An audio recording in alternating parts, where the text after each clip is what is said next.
नमस्कार, good morning.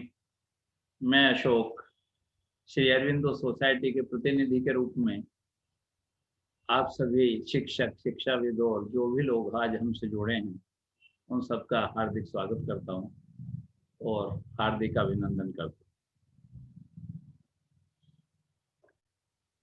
पिछले 4 दिनों से हम कंटिन्यूअस एक ही विषय पर बातचीत कर रहे हैं, लेकिन उसके विभिन्न आयामों पर बात कर रहे हैं। विषय तो हमारा है कि सत्य का अभिज्ञान ही शिक्षा है, लेकिन प्रथम दिन हमने माँ के गर्भ में बच्चा क्या सीखता है उस पे बातचीत की थी। दूसरे दिन हमने बात की थी कि 2 वर्ष से 7 वर्ष के बीच में 5 वर्षों में बच्चा क्या सीखता है, उस पे बातचीत की थी। उससे अगले दिन किशोर अवस्था पे बात की थी। किशोर अवस्था में शिक्षा का क्या महत्व है और शिक्षा किस प्रकार देनी चाहिए, उसे किस तरह, किशोर को किस तरह से हमें स्वीकार करना चाहिए।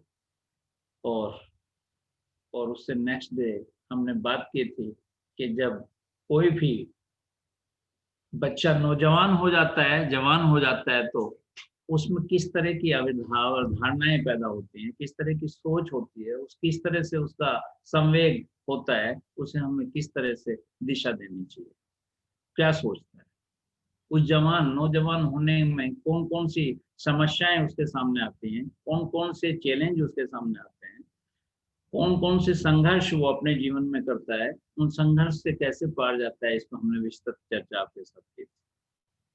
आज हम बात करेंगे कि जब नौजवान को जॉब भी मिल जाता है, पत्नी भी मिल जाती है, एक आध बच्चा भी हो जाता है, मतलब मैच्योर की स्थिति में आ जाता है, यानी कि अधेड़ अवस्था जिसे कहा जा सकता है, अर्थात 35 वर्ष से 45 वर्ष तक या 35 वर्ष से करीब 50 वर्ष का जो जीवन काल है उस पर हम बातचीत करेंगे।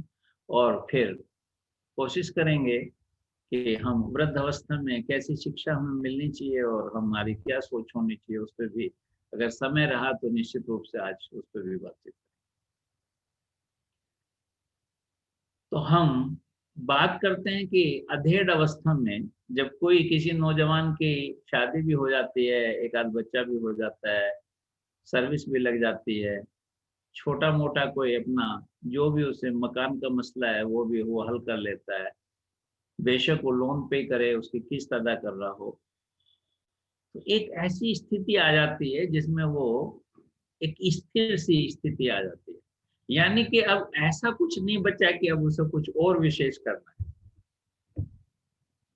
और ऐसे समय में उसे ये भी पछतावा नहीं होता है कि तन्ने क्या किया है, क्योंकि अभी बहुत सारी जिंदगी है उसे सुधारने के लिए, और बहुत ज्यादा उग्रता भी नहीं होती उसके व्यवहार में, बहुत ज्यादा संवेग भी नहीं होता कि उसे सब कुछ प्राप्त कर लेना, आज ही प्राप्त करना है, अभी प्राप्त करना है। नौजवानी में जो एक क्रांतिकारिता होती है, एक उग्रता होती है, सब कुछ प्राप्त करने की एक जिज्ञासा होती है, एक भाव होता है कि मुझे सब कुछ स्थिर करना है, अपने को सब कुछ हर तरह से संपन्न करना है, वो भाव कहीं ना कहीं खोता सा नजर आता है। वो भाव इस भाव में परिवर्तित हो जाता है कि बहुत अब कुछ कर लिया है और अब थोड़ा सा आराम से जीवन व्यतीत होना चाहिए, या परिस्थितियां ऐसी हैं कि उससे बहुत ज्यादा उग्र नहीं होने देती। शायद गोद में खेलता बच्चा और आर्थिक स्थिति में जो एक कड़ापन आ जाता है, एक संकुचन आ जाता है कि आप 50,000 रुपये कमा रहे हैं तो करीब करीब 50,000 रुपये का ही खर्चा है, मकान की किस्त है, घर का खर्चा है, बच्चों की फीस है, बहुत सारे मसले।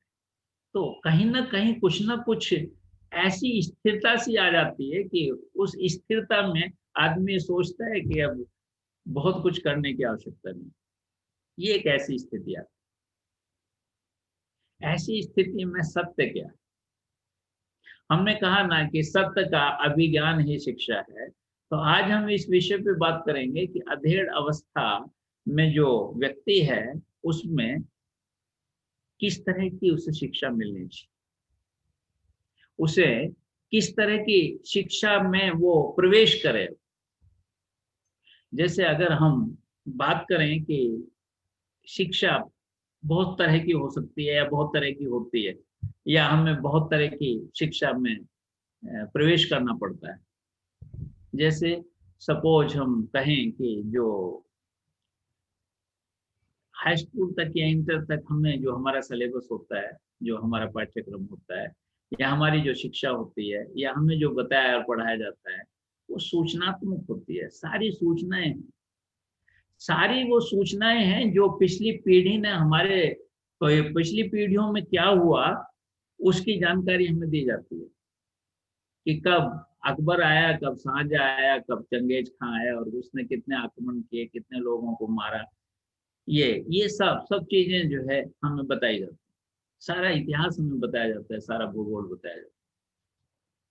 और उस वक्त शायद जो शिक्षा प्रणाली है हमारी, उसमें ये हमसे आशा रखी जाती है कि जो सूचनाएं हम आपको प्रेषित कर रहे हैं, जो पिछली पीढ़ी की तमाम सूचनाएं, घटनाएं और उनके परिणाम जो भी हम कुछ बता रहे हैं, वो आप सब रट लें, जानकारी को अपने मस्तिष्क में रख लें, और जब आपका एग्जाम हो, जब आपकी परीक्षा हो, तो उन्हें सब लिख दें तो पास हो जाएंगे, आपको डिग्री मिल जाएगी, आपको सर्टिफिकेट मिल जाएगा। आगामी नौकरी और रोजगार के लिए शायद वो आपका आधार बने। कल हमने इस पर विस्तृत चर्चा की थी कि हमारे रोजगार परक नहीं होनी चाहिए, शिक्षा हमारा जीवन परक होनी चाहिए, और रोजगार परक भी हो तो पहले जीवन परक होनी चाहिए। लेकिन हमारी शिक्षा जो हमें मिलती है वो सूचनात्मक शिक्षा इसे कही जा सकती है। उससे ऊपर जब हम जाते हैं तो हमें एक वैज्ञानिक शिक्षा दी जाती है। विज्ञान का अर्थ हमने एक दिन बताया था। विज्ञान को हम इस तरह कह सकते हैं कि प्रकृति जो चाहती है, प्रकृति जिस तरह से बहना चाहती है, प्रकृति जिस तरह से रहना चाहती है, और प्रकृति जिस तरह से हमें रखना चाहती है, उसमें कहीं ना कुछ उत्प्रेरक का काम करना चाहता है वैज्ञानिक। वैज्ञानिक चाहता है कि वो जो घटनाएं हैं उनका जो घटे उनकी तीव्रता बढ़ जाए, उनकी तीव्रता घट जाए, उसमें कुछ ना कुछ ऐसा हो जो प्रकृति के समान नहीं है, प्रकृति से समन्वय नहीं करता, बल्कि प्रकृति से लड़के उसे जीतने का प्रयास करता है। वो करीब करीब हमारी किशोर अवस्था से जब जवानी में हम पहुंचते हैं, जब हमारा उच्च अध्ययन होता है, तो करीब करीब ये उस तरह की शिक्षा हमें दी जाती है। लेकिन ये दोनों चीजें तो होगी। अब हम जवानी से भी बाहर आ गए, उसके आधार पर हमें जो कुछ था, वैज्ञानिक शिक्षा भी मिल गई, सूचनात्मक भी मिल गई, परीक्षा भी दे दी, डिग्री भी ले ली, शादी भी हो गई, अब रोजगार भी मिल गया। अब किस तरह की शिक्षा की आवश्यकता? अधेड़ उम्र में इनफैक्ट जीने की कला हमें आनी चाहिए। यहाँ एक ऐसा ये पड़ाव है जिसमें हमें ऐसी शिक्षा दी जानी चाहिए कि हम अपने जीवन को कैसे बेहतर जी सकते हैं। इस तरह की कला हमें हमारे जीवन में प्रवेश करनी चाहिए, इस तरह की शिक्षा हमारे जीवन में प्रवेश करनी चाहिए कि हम जीने की कला सीख सकें, कि हम अपनी पत्नी के साथ कैसा व्यवहार रखें, हम अपने बच्चों के साथ कैसे खेलें, हम अपने माँ बाप के साथ कैसा व्यवहार करें, हम समाज में समाज के लोगों के साथ व्यवहार कैसा करें, हमारी भाषा कैसी हो, उस भाषा में क्या उतार चढ़ाव हो। ये तमाम चीजें जो जीवन की कला है उससे संबंधित हैं, वो सब कुछ हमें सिखाया जाना चाहिए। और इसके साथ साथ जो सृजनात्मक शिक्षा है वो भी यहीं से शुरू होनी चाहिए, क्योंकि एक ऐसा पड़ाव है जिसमें हमारे पास कुछ समय है, हमारे पास कुछ ठहराव है, हमारे पास कुछ सोचने का वक्त है, हमारे पास स्थिरता है। हम उस विषय पे जान सकते हैं, उसे सोच सकते हैं, उसे जी सकते हैं। इसलिए ये उम्र, अधेड़ उम्र ऐसी है जिसमें हमें जीने की कला आनी चाहिए, जीने की कला की शिक्षा हमें दी जानी चाहिए। हमें वो शिक्षा दी जानी चाहिए कि जिसमें सृजनात्मक कुछ भाव हों, जैसे जैसे बहुत सारे लोग में कुछ ना कुछ विशेष गुण होता है, जैसे एक ड्राइंग बनाने का, चित्रकला।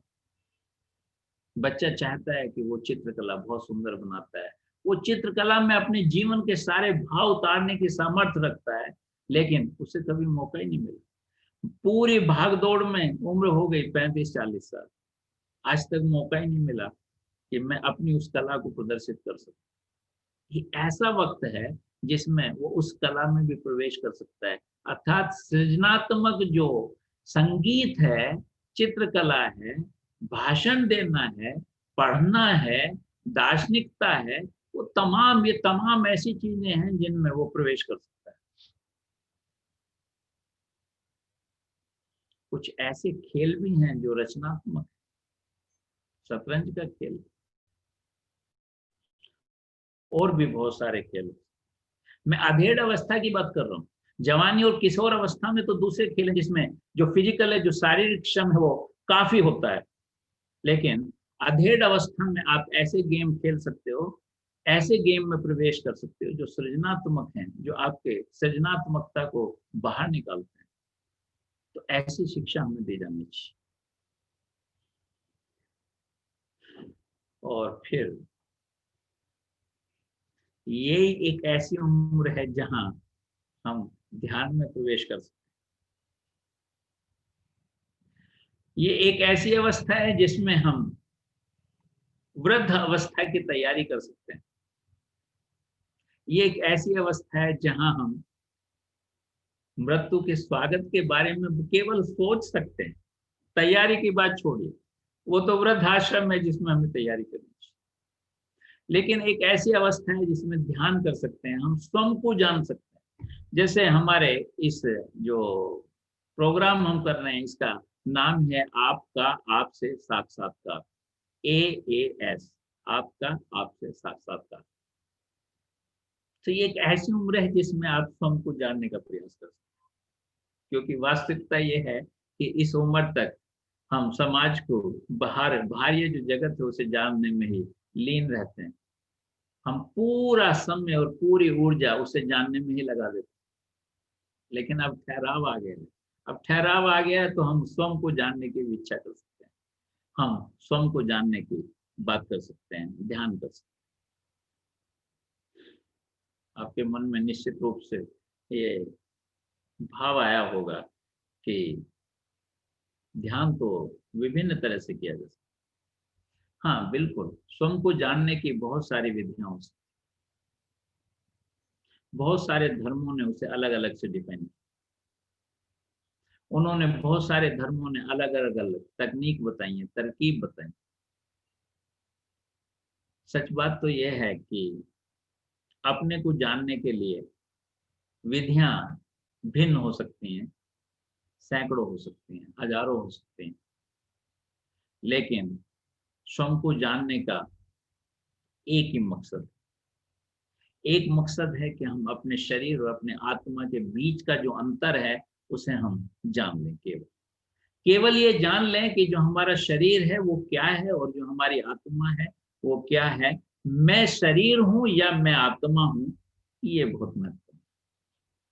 इसलिए बहुत सारे धर्मों ने उसे अलग अलग तरह से डिफाइन किया है, अलग अलग तरह से बताया है। जैसे कुछ मैं आपको निश्चित रूप से उदाहरण देना चाहूंगा। जैसे योग है, योग कोई धर्म नहीं है, योग कोई संप्रदाय का विचार नहीं है, योग किसी व्यक्ति का विचार नहीं है, बल्कि एक वैज्ञानिक विधि है जिससे आप अपने शरीर को स्वस्थ रख सकते हैं, आप अपनी आत्मा को स्वस्थ रख सकते हैं। आप अपनी आत्मा को स्वस्थ और स्वच्छ रखने के लिए स्वच्छ और स्वस्थ शरीर का निर्माण कर सकते हैं।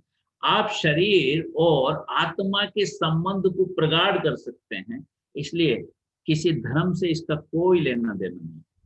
किसी भी धर्म का व्यक्ति योग करके वो सब कुछ कर सकता है जो अभी हमने डिफाइन करने की कोशिश की। तो इस उम्र में, अधेड़ उम्र में, उसे योग जरूर करना चाहिए, मेरा ऐसा मानना है। यहाँ से उसे जरूर शुरुआत करनी चाहिए। अगर वो चाहता है कि उसका बकाया जो जीवन बचा है वो बेहतर जीवन।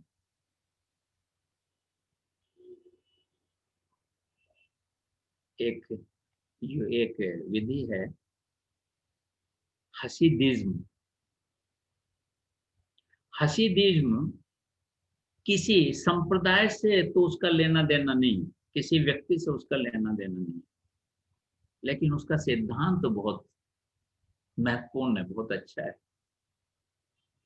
हसीदिज्म में वो क्या करते हैं कि छोटे छोटे समुदायों में रहना पसंद करते हैं, या उनका जो सिद्धांत है वो कहते हैं कि छोटे छोटे परिवारों में रहना चाहिए, समुदायों में रहना चाहिए, हमें समाज में रहना चाहिए, हमें समाज की रेस्पेक्ट करनी चाहिए। और वो समाज में रहने की विधि भी बताते हैं। वो कहते हैं जिस हम समाज में रहें, जिस हम परिवार में रहें, वहां हंसी खुशी रहें, वहां छोटी छोटी खुशियों को हम उत्सव में बदल दें। अर्थात उनकी ईश्वर या प्रकृति को प्राप्त करने की या पूजने की या उसका सम्मान करने का एक अलग तरीका है। वो कहते हैं कि जिस संप्रदाय में हम हैं उसमें हम एक भाईचारे के साथ, एक करुणा के साथ, एक प्रेम के साथ रहें, सारे लोगों से अथाह प्रेम हो, सबकी खुशी हमारी खुशी हो, सबका दुख हमारा दुख हो। इसलिए किसी धर्म से इसका भी कोई लेना देना। और एक विधि, एक तो जैन धर्म होता है, मैं उसकी बात नहीं कर रहा, मैं जैन की बात कर रहा हूं। जैन संप्रदाय, जैन उसे बोलते हैं, जैन नहीं है, जैन। जैन संप्रदाय के लोगों का ये मत है कि अगर हम दृष्टा भाव ले आए, हम किसी बहुत सुंदर फूल को देखें और बस उसे देखते रहें, अर्थात ये समझ लें कि प्रकृति की देन है, ये प्रकृति की एक उपहार है मेरे लिए। वो कैसा फूल बना, क्यों बना, किसने बनाया, ये कुछ डेवलप हो सकता है, उसकी सुगंध कैसी है, हम इन तमाम विचारों से अगर मुक्त हो सकें और उस प्रकृति के सौंदर्य को, उस बगीचे को, उस फूल को, उस समाज को, उस जीव को, उस बच्चे को, सब सब जो भी कुछ हम देखते हैं उसके प्रति एक ऐसा भाव हो, ये प्रकृति की अनमोल धरोहर है, ये प्रकृति का एक अनमोल उपहार है, ऐसा भाव अगर हम उत्पन्न कर दें, तो ये जैन संप्रदाय, जो जैन की सोच है, वो उनका कहना है कि हम एक ऐसा भाव भी उत्पन्न कर सकते हैं। इसके बाद सूफीज्म भी एक तरीका। सूफीज्म कहते ही बहुत सारे लोगों के मन में एक बात आती होगी कि सूफीज्म क्या किसी मुसलमान धर्म से संबंधित? लेकिन मेरा मानना और मेरा अध्ययन यह है कि सूफीज्म किसी धर्म से उसका कोई लेना देना। हाँ, एक लेना देना। बहुत सारे धर्म जो भारतवर्ष में नहीं, पूरे विश्व में अगर बहुत सारे धर्म हैं, तो वो कहीं ना कोई आधार है उनका तर्कों का। वो ईश्वर को अगर स्वीकार करते हैं तो ये मानते हैं कि ईश्वर को हम किस आधार पे स्वीकार करते हैं, यानी कि कहीं ना कहीं कोई युक्ति है, कोई तर्क है, कोई सोच है। लेकिन सूफीज्म में लोग ईश्वर के अवतरण में विश्वास करते हैं, वो ईश्वर को मान के चलते हैं, उसे मानने से पहले उनके पास कोई तर्क नहीं है। सच बात तो बताऊं कि ये किसी भी एक एक ऐसा ऐसा सोच है, एक ऐसा भाव है जिसमें ईश्वर को स्थापित कर लिया गया है, पहले ही स्थापित कर लिया गया, और फिर ये माना गया है कि ईश्वर सब कुछ कर सकता है।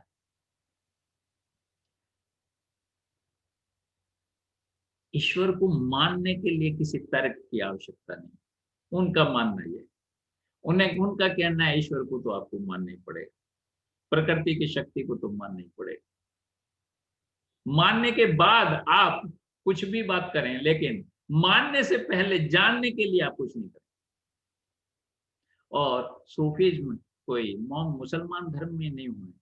अगर बुद्ध को कहें कि वो भी सूफी थे, महावीर को कहें वो भी सूफी थे, मोहम्मद साहब भी सूफी थे, और ईसा मसीह भी सूफी।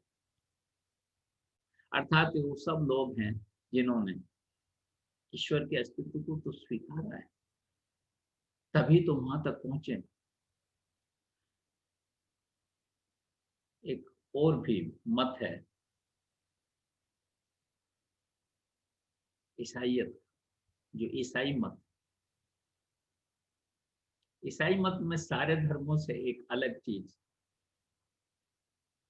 बड़ी अद्भुत चीज, उनका मानना यह है कि आपसे अगर कुछ भी गलत हो गया तो आप हृदय से क्षमा मांग लें,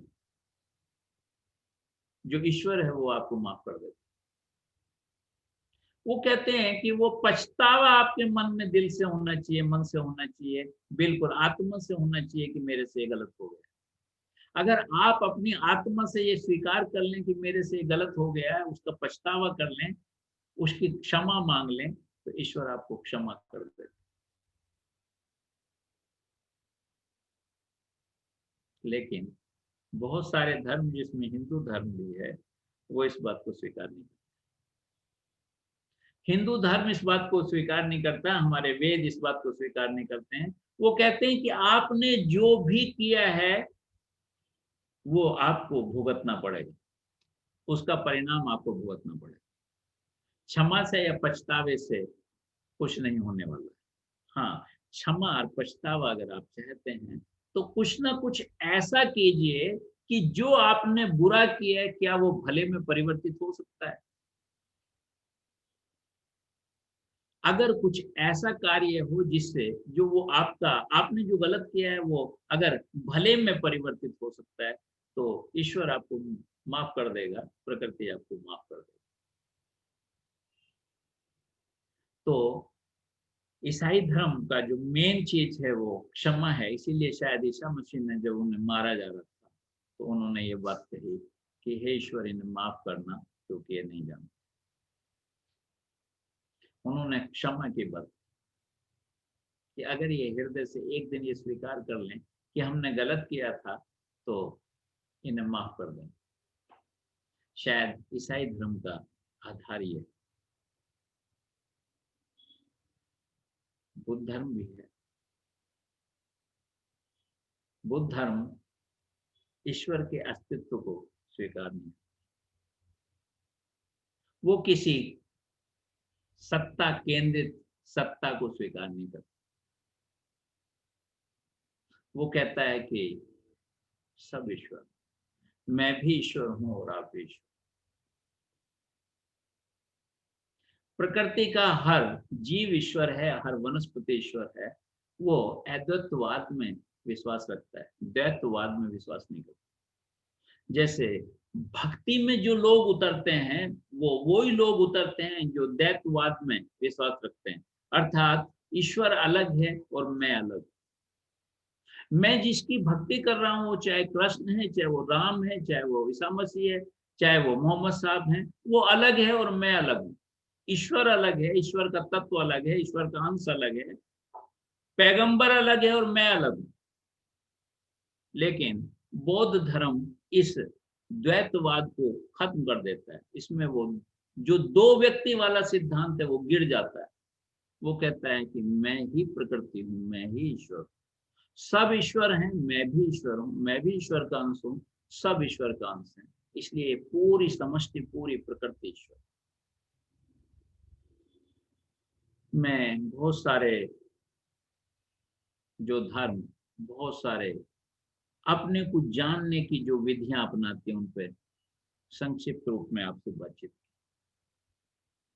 संक्षिप्त रूप में बात इसलिए की है कि अगर विस्तृत रूप से बात की जाए तो एक ही मत के बारे में घंटों बोला जा सकता है, कई घंटे बोला जा सकता है। उनकी बहुत सारी बारीकियां हैं जिन पर विस्तृत चर्चा की जा सकती है। लेकिन मैं केवल और केवल इन तमाम मतों के बारे में सूक्ष्म चर्चा इसलिए करना चाहता था कि मैंने कहा था कि अधेड़ उम्र एक ऐसी उम्र है, एक ऐसे ठहराव की उम्र है जिसमें हम ध्यान में जा सकते हैं, अर्थात अपने जीवन, उस सफल जीवन की यात्रा शुरू कर सकते हैं। क्योंकि अभी तक तो जीवन सारा भागदौड़ में था, भागम भाग थे, सफलता के चक्कर में, सफलता का ध्यान ही नहीं था। हमें अपने बारे में जानने का मौका ही नहीं था, समय ही नहीं था। इतने सब झंझट हमने पैदा कर लिए थे। इतने झंझट हैं इस समाज में कि उन झंझटों से ही मुक्ति नहीं मिली। अब बड़ी मुश्किल से है कि इस उम्र में हम उस स्थिति में पहुंचे हैं कि उन झंझटों से थोड़ा बाहर निकल रहे हैं। इसलिए मैंने ये तमाम युक्तियों की बात, ध्यान की जो विभिन्न विधियां हैं, जो मुख्य विधियां हैं, उनके बारे में थोड़ी थोड़ी चर्चा आपसे की। अब मैं 5 मिनट इस बारे में भी बोलना चाहता हूँ कि कई बार जब हम अधेड़ उम्र से वृद्ध अवस्था की तरफ चलते हैं, यानी कि 50 साल से ऊपर जाते हैं, आपको ये जान के आश्चर्य होगा कि आज से 100-200 साल पहले, 500 साल पहले जो एवरेज एज थी पूरे विश्व की, वो 60 वर्ष थी। शायद इसीलिए हमारे रिटायरमेंट की, हमारे रोजगार के रिटायरमेंट की उम्र भी 60 वर्ष रखी गई हो। लेकिन विज्ञान के इस युग में हमारी एवरेज एज अब 70 साल, 10 साल बढ़ गई। 10 साल बढ़ गई है, तो इस 10 साल का हमने कोई बहुत बेहतर इंतजाम नहीं किया है। हम 60 साल लेके ही चल रहे हैं। इसलिए बड़ी दिक्कत होती है। जो लोग 60 साल से आगे जीना शुरू करते हैं, उनके लिए बहुत सारी आर्थिक दिक्कत हैं, शारीरिक दिक्कत हैं, मानसिक दिक्कत हैं, जनरेशन गैप की दिक्कत है। समाज, जो अगली पीढ़ी है, वो आपको स्वीकार करने के लिए तैयार नहीं है, क्योंकि आपने तैयारी नहीं की है उस 10 साल। 10 साल की तैयारी नहीं की है, तो 10 साल की तैयारी भी इस उम्र से 50 साल के बाद शुरू कर देनी चाहिए। अधेड़ उम्र तक आप स्वयं को जान ले, अच्छी बात। आप कोई विधि पहचान ले, बहुत अच्छी बात। आप अपने जीवन को स्थिर कर लें, अच्छी बात। आप में एक स्थिरता आ जाए तो बहुत अच्छी बात। लेकिन 50 साल के बाद जो है वो मृत्यु की घंटी आपको बजाने लगती, आपके बाल सफेद होने लगते हैं। बहुत सारे इंडिकेशंस प्रकृति आपको भेजती है कि महाशय अब आप बूढ़े हो चले हो, मौत आपके करीब। सच बात तो यह है कि मौत तो उसी दिन से करीब आना शुरू हो जाती है जिस दिन हम जन्म लेते हैं। उसी दिन जीवन का प्रतिदिन एक दिन कम होता जाता है, हम एक दिन मौत के करीब होते जाते हैं। लेकिन ये एहसास हम कम से कम जवानी में तो बिल्कुल नहीं करते। अधेड़ अवस्था में भी कुछ लोग ही कर पाते, करना भी नहीं चाहिए। निराशा में क्यों घुसे? क्योंकि मौत का जो पैगाम है, या मौत को जिस तरह से आज तक विश्व में प्रदर्शित किया गया है, बताया गया है, वो ऐसे ही बताया गया है। जैसे मैंने प्रसव पीड़ा की बात की कि प्रसव पीड़ा कैसे हो सकती है, प्रसव तो एक आनंद का विषय है। इसी तरह मेरा ये मानना है कि जिस तरह बच्चे का जन्म एक उत्सव है, वो पीड़ा नहीं हो सकती किसी माँ के लिए, और उस बच्चे के लिए भी पीड़ा नहीं हो सकती। इसीलिए मृत्यु भी पीड़ादायक नहीं है, मृत्यु भी स्वागत करने योग्य है, मृत्यु भी आनंदित आपको कर सकती है। आप उसकी तैयारी कर सकते हैं।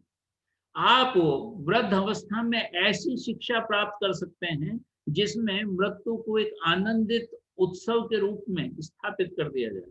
ये बताया जाए कि मृत्यु कष्टदायक नहीं है।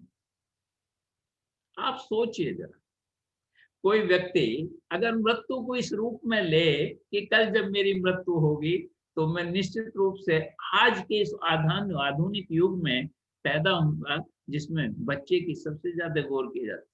अगर आप हमारी पीढ़ी लें या हमसे पहली पीढ़ी लें, तो 5, 7, 8 बच्चे होना तो स्वाभाविक सी बात।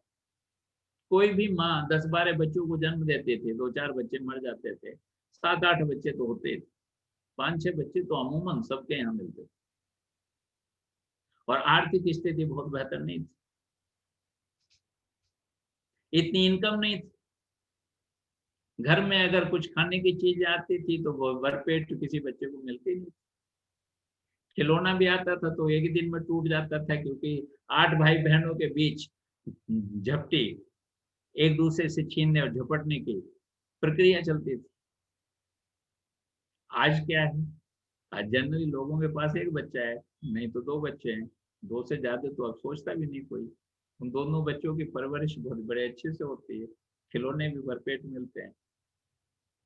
खाने पीने को भी सब कुछ मिलता है, एजुकेशन भी अच्छी मिलती है, गोर भी अच्छी मिलती है, कपड़े भी अच्छे मिलते हैं, सब कुछ तो अच्छा मिलता है।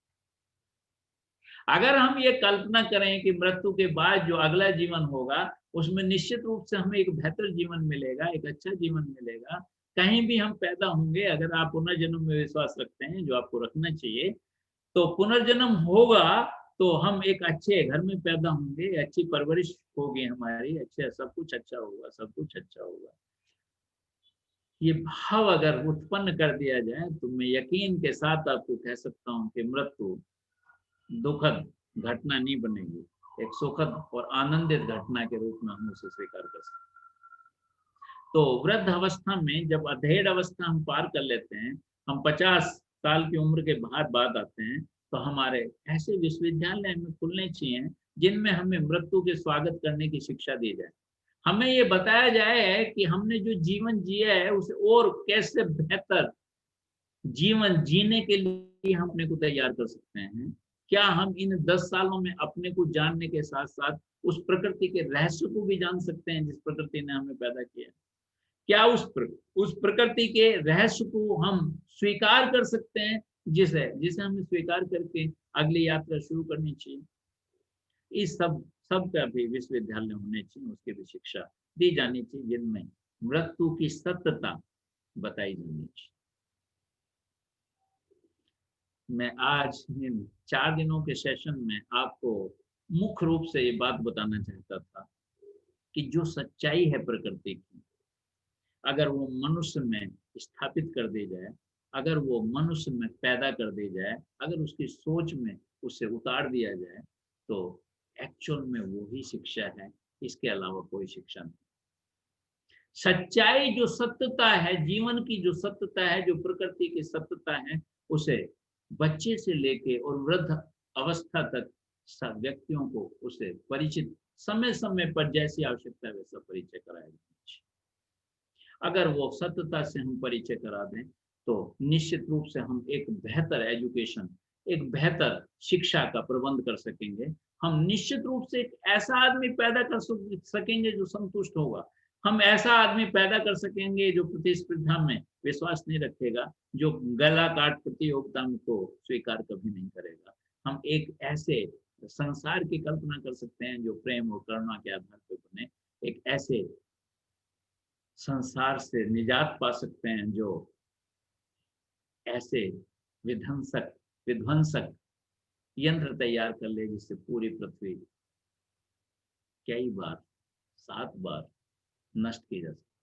हम ऐसी मानसिकता से छुटकारा पा सकते हैं। केवल और केवल मनुष्य को उसके गर्भ धारण करने से और अंतिम समय तक, मृत्यु तक जो प्रकृति के सत्य हैं उन्हें बताने की आवश्यकता, उन्हें बेबाक बताने की आवश्यकता है, उन्हें बिना किसी लाग लपेट के बताने की आवश्यकता है। सत्यता से केवल परिचय ही मनुष्य की संपूर्ण शिक्षा होगी जो उसे एक बेहतर मनुष्य बनाएगी। ऐसा हमारा सोचना है, ऐसा हमारा मानना है। आज हम जो हमने शुरुआत की थी इस हफ्ते की, वो हमने करीब करीब संक्षिप्त में पूरा करने का प्रयास किया है और हर विषय को छूने का प्रयास किया है। बहुत विस्तृत जानकारी नहीं दे पाए हैं, उसके लिए तो बहुत लंबे समय की आवश्यकता है, लेकिन हमने कोई विषय ऐसा नहीं छोड़ा है जिसे हमने ना छुआ हो, उसे छूने का प्रयास किया है। उसमें जो सार्वगर्भित ज्ञान था उसे भी आप तक पहुंचाने का प्रयास किया है। आप सब लोगों ने हमें बहुत ध्यान से सुना, उसके लिए मैं आप सबका हृदय से आभारी हूँ और ये उम्मीद रखता हूँ कि जो भी हमने पिछले 5 दिनों में किया है उसे आप अपने जीवन में उतारेंगे, उसे आत्मसात करेंगे, तो निश्चित रूप से आपके जीवन में बदलाव आएगा। आपके जीवन में बदलाव आएगा। आप शिक्षक हैं, आप अपने विद्यार्थी और शिक्षार्थियों के जीवन में बदलाव ला सकते हैं, आगामी पीढ़ी में बदलाव ला सकते हैं और पूरे समाज में और देश में बदलाव ला सकते हैं। इस आशा के साथ मैं अपनी बात खत्म करता हूँ। आप सभी लोगों ने मुझे ध्यान से सुना, उसके लिए मैं हृदय से आपका कृतज्ञ हूँ, आभारी हूँ और मैं हृदय से आपका आभार प्रकट करता हूँ। धन्यवाद। किसी का कोई भी क्वेश्चन इस संबंध में अगर है, पिछले 5 सेशन जो हमने लिए हैं जो सत्य का विज्ञान ही शिक्षा है, इस विषय पे जो हमने 5 दिन आपसे चर्चा की है, उस विषय में कहीं भी किसी के मन में कोई भी प्रश्न है, कोई जिज्ञासा है, कुछ भी है, वो निसंकोच वो हमसे पूछ सकते हैं। हम अपने ज्ञान के आधार पे, अपने अनुभव के आधार पे, जो भी हमारे अध्ययन के आधार पे, जो भी कुछ हमारे पास है, उसे आंसर करने का प्रयत्न करेंगे, कोशिश करेंगे, आपको संतुष्ट करने का प्रयास करेंगे। मैं आपके किसी भी तरह की कोई संदेह और जिज्ञासा का सम्मान करूंगा और इंतजार करूंगा।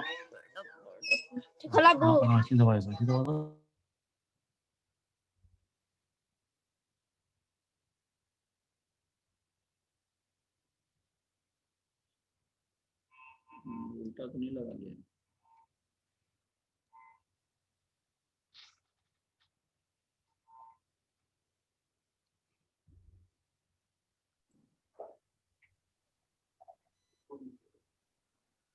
नीचे करो।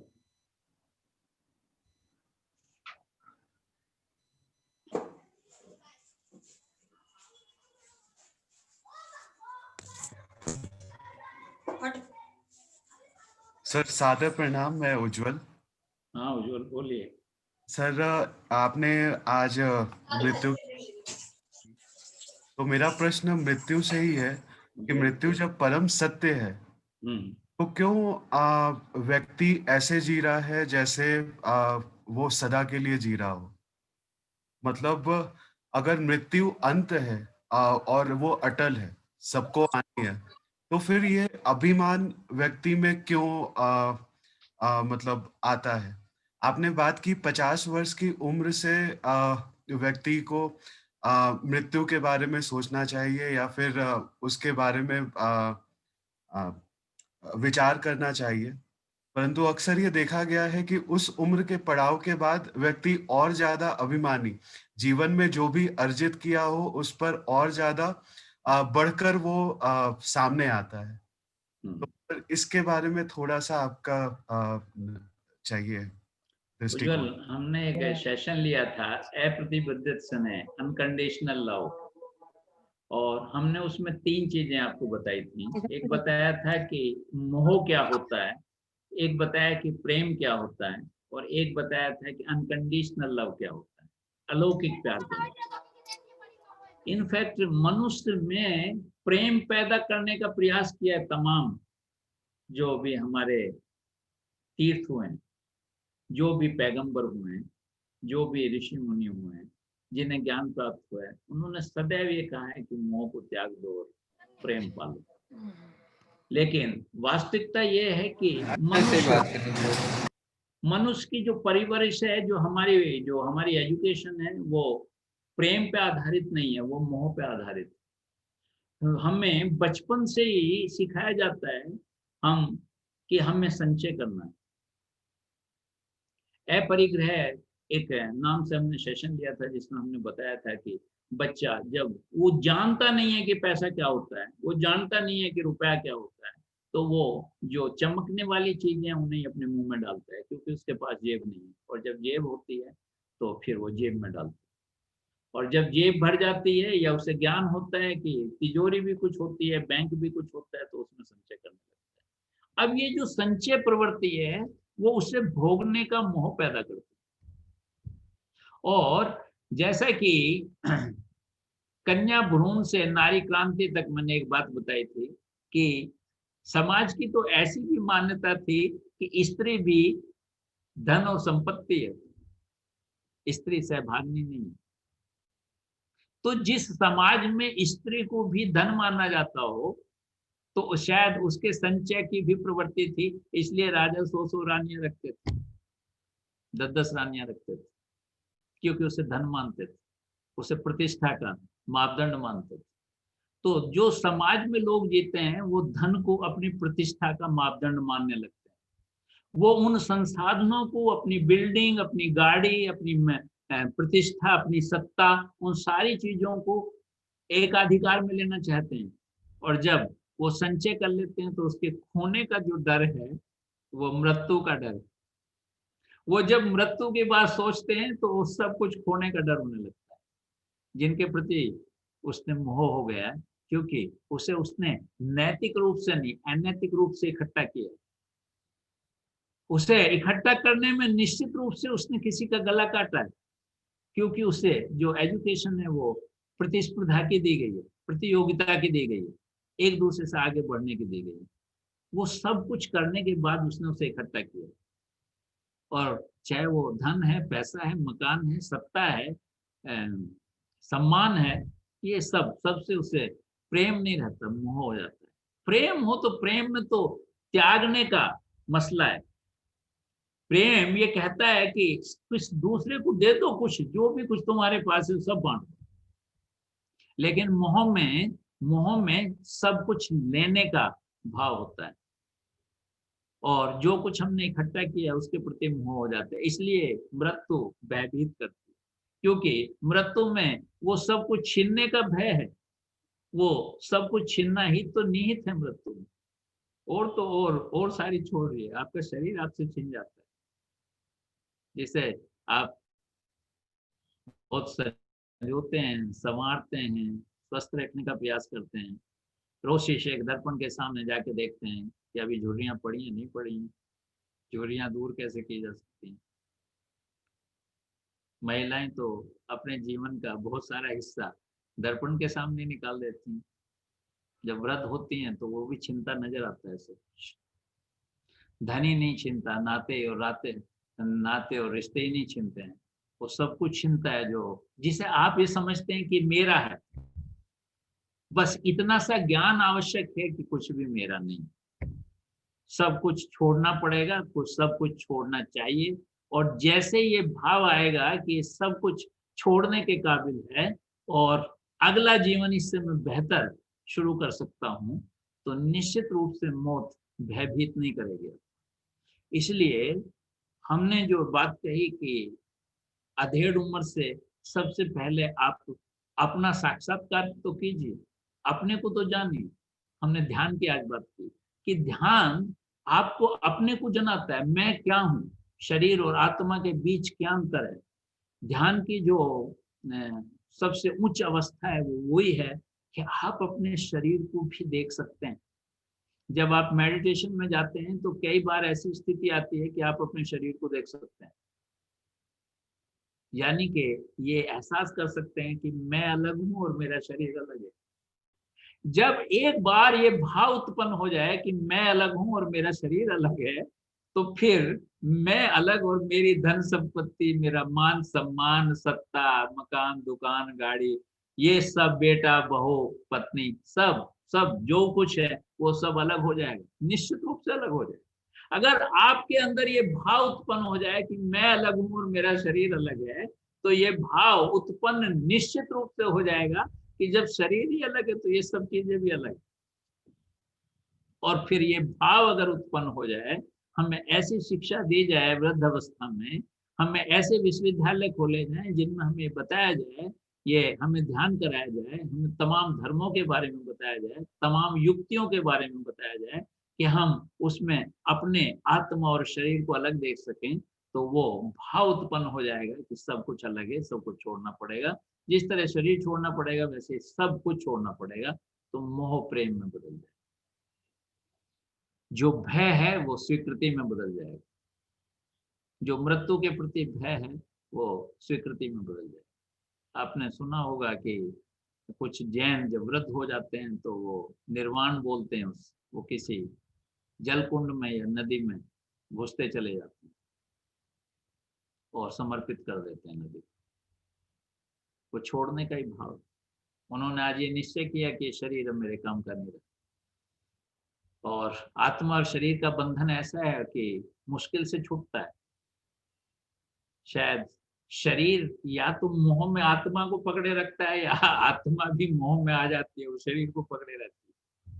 पर ये जो गठबंधन है शरीर का और आत्मा का, ये इतना मजबूत हो जाता है कि जब छोड़ना पड़ता है आत्मा को शरीर के लिए, तो निश्चित रूप से शरीर को कुछ कष्ट महसूस होता है। जैसे किसी प्रेमिका से कोई प्रेमी बहुत प्यार करता हो, बहुत प्यार करता हो, या कोई प्रेमिका प्रेमी से बहुत प्यार करती हो, और वो शहर छोड़ के जाना पड़े, या सदैव सदैव के लिए अलग होना पड़े, तो निश्चित रूप से मैं एक सामाजिक उदाहरण देके वो भावना प्रकट करना चाहता हूँ कि उनके बीच निश्चित रूप से एक कष्ट होता है एक दूसरे को छोड़ने में। अगर वास्तव में वो सच्चा प्यार करते हैं, तो निश्चित रूप से कष्ट होता है। तो वो तो 2 शरीर हैं, 2 आत्माएँ हैं। प्रेम का एक भाव था, यहाँ तो प्रेम का भी नहीं है, यहाँ तो मोह का भाव है। शायद वो मोह का ही भाव था जो छोड़ने में बड़ी दिक्कत हो रही थी।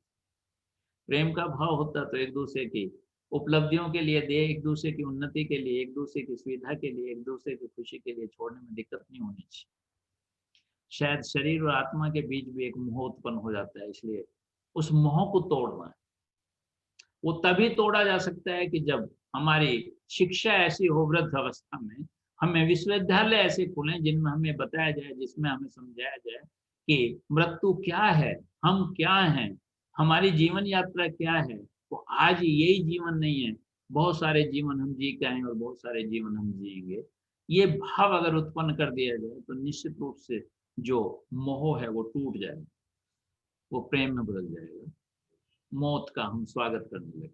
मौत हमें डराएगी नहीं, मौत आएगी तो हम उसका स्वागत करेंगे। आइए, हम बाप के साथ चलें, मेरा ऐसा मत है। मैं समझता हूँ कि उज्ज्वल कुछ चीज़ें आपको क्लियर हुई होंगी, लेकिन सच बात ये है कि शब्दों से क्लियर नहीं होता है। सच बात ये है कि ये शब्दों की भाषा नहीं है।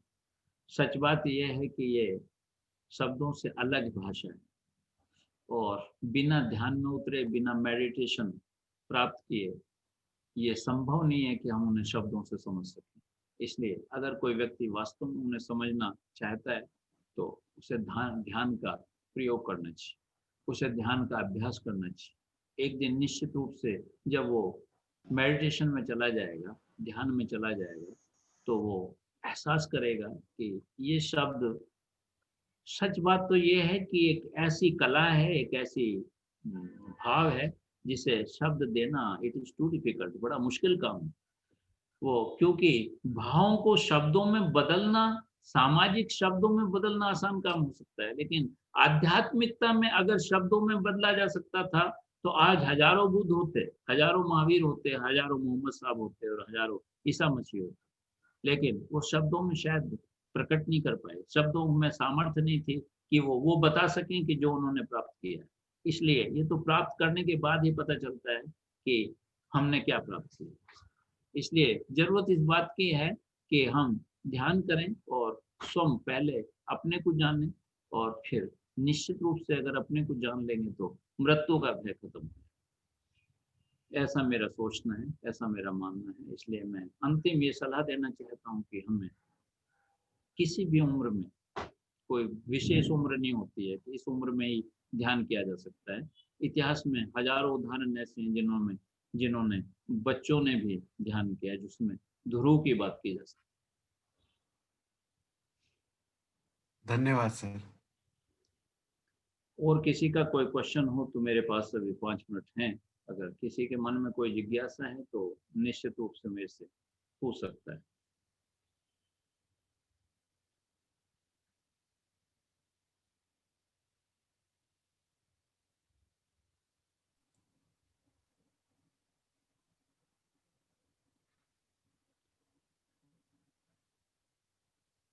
मुझे लगता है कि इन 5 दिनों के सेशन में